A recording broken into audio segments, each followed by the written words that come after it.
राजा रघुवंशी हत्याकांड में सोनम के कथित प्रेमी राज कुशवाहा की भूमिका लगातार शक के घेरे में है।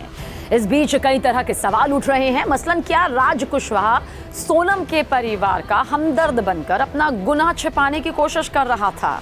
क्या इंदौर में रहकर राज पुलिस को गुमराह करने की कोशिश कर रहा था ताकि कोई शक ही ना करे कि इस हत्याकांड में उसका किसी तरह का हाथ है? बताया दरअसल जा रहा है कि सोनम और उसके कथित प्रेमी राज कुशवाहा ने राजा रघुवंशी की हत्या की ये पूरी साजिश रची। राज सोनम के परिवार की प्लाईवुड मैन्युफैक्चरिंग यूनिट बिलिंग विभाग में काम करता था। सोनम भी ऑफिस जाया करती थी। अब तक सामने आई जानकारी के मुताबिक राज और सोनम करीब 2 साल पहले मिले थे और एक दूसरे के बेहद करीब आ गए थे। आरोप है कि जब सोनम की शादी राजा से हो गई तो राज ने कॉन्ट्रैक्ट किलर्स को हायर किया। 11 मई को शादी के बाद 20 मई को राजा और सोनम का हनीमून शुरू हुआ। दोनों पहले इंदौर से गुवाहाटी पहुंचे और उसके बाद ये कपल मेघालय पहुंचा। सूत्रों के मुताबिक इसी दौरान हत्या की साजिश के तहत 3 कॉन्ट्रैक्ट किलर्स भी मेघालय में मौजूद थे, आकाश, विशाल और आनंद। बताया जा रहा है कि सोनम ने कॉन्ट्रैक्ट किलर के साथ लोकेशन शेयर की। वारदात के वक्त सोनम राजा को जानबूझकर सुनसान रास्ते पर ले गई।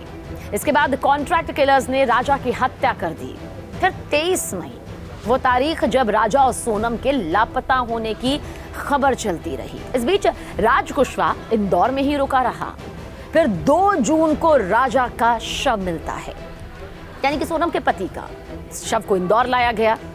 इस दौरान एक वीडियो काफी वायरल है जिसके आधार पर कहा जा रहा है कि राज तब सोनम के पिता देवी सिंह के साथ देखा गया था। बताया जा रहा है कि राज और सोनम राजा की हत्या से पहले के दिनों में लगातार एक दूसरे के संपर्क में थे, जिससे शक पैदा हुआ। इस मामले में गाइड ने भी पुलिस को बड़ी जानकारी दी थी। उसने बताया था कि उसने राजा और सोनम को 3 लोगों के साथ देखा था। और इस पूरे मामले में बड़ा मोड़ तब आया जब 9 जून को अचानक सोनम सामने आ जाती है। मेघालय पुलिस का कहना है कि सोनम 23 मई से लापता होने के बाद सामने नहीं आई थी।